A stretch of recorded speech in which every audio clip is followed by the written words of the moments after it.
Okay, so I'm going to tell you a really quick story. When I sold my house in 2020, it was just Josh and I. Like, it was the scariest thing ever. I wanted a fresh start from the house that I lived in for various reasons for a long time. But when I went through a breakup, I thought that was it. I wouldn't be able to move from there. Anyway, I watched The Secret, got into the law of attraction, put my house on the market, had a buyer within a week. Quite a long time went by and we didn't know what we were going to do, Josh and I.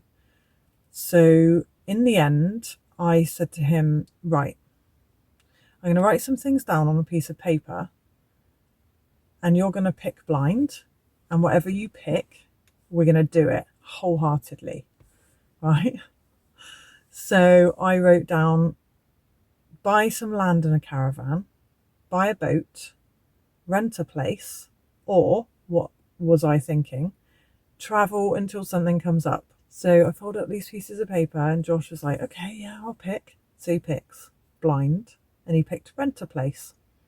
And that was the most perfect thing that could have happened, because we then went to Earlstoke. They literally called lockdown. We'd found this place to rent like within a week because the country looked like it was going into lockdown. So they just sped it all up.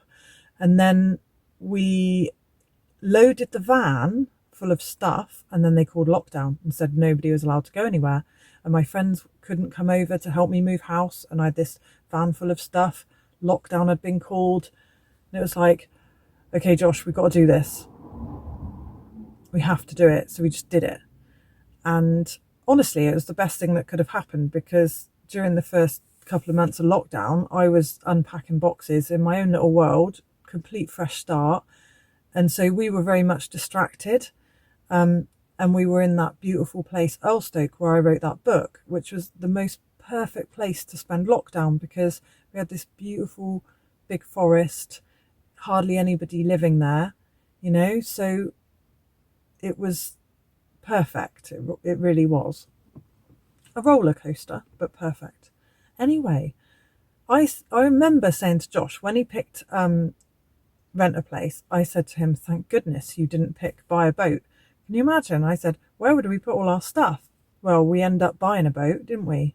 So we bought this boat and we moved onto it, Josh and I, this wide beam. Yeah, so it began to feel like we're going to end up doing all of the things on all of the pieces of paper.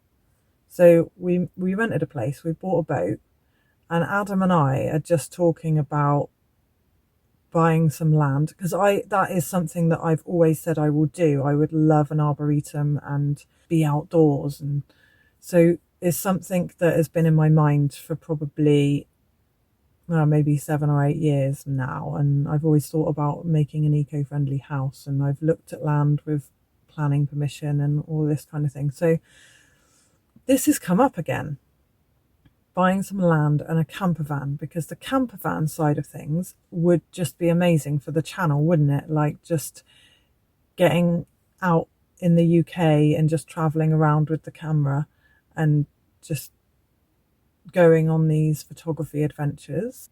So I suppose I'm sort of conjuring up a bit of a vision now of like releasing the boat, which we've both been holding on to because we got married on the boat, and kind of setting off in this camper van with the cameras and, Claire's School of Photography on tour. Be amazing, wouldn't it? So that's where I am. I'm like literally processing everything at the same time as trying to get my head around the now and where we're going, what we're doing next. It's crazy.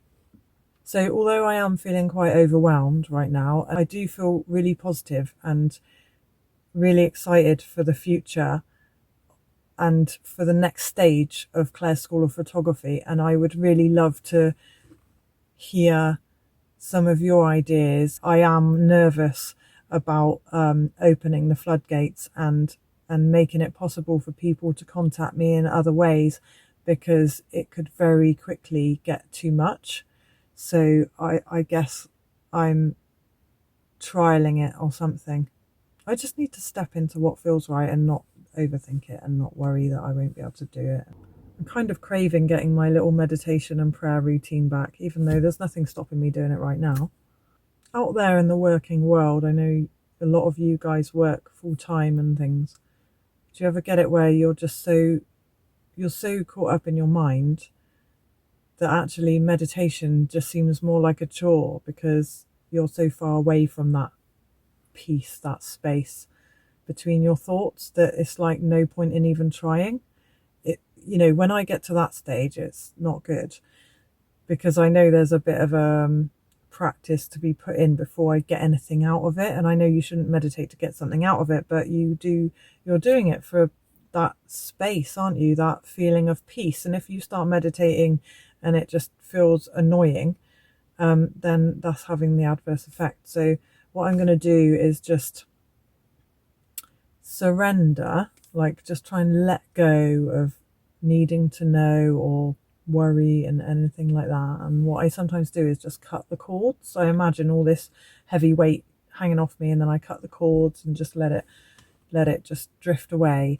And then I'm just going to practice finding a little bit of time and a little bit of space each day to just be. And that doesn't have to be focusing on the breath and trying to clear my mind. It can just be, watching the peacock in the garden, or, watching the birds. So if you stayed to the end of this video, thank you so much. It really makes such a difference to like the drop off on YouTube if you stay to the end of the video. And sometimes I put in some funny things at the end, or some poetry or something.